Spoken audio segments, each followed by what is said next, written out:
तर मित्रांनो, व्हिडिओ बनवण्याचं कारण असं, एका ठिकाणी एका शेतकऱ्याच्या अवकाळी पावसामुळे 50 म्हशी वाहून गेल्या आणि मरण पावले. त्या फक्त म्हशी नव्हत्या, तर त्या शेतकऱ्याच्या पूर्ण आयुष्याची ती कमाई होती.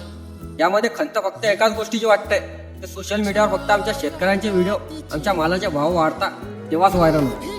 बाकी आमचं नुकसान झालेलं हे कोणाला दिसत.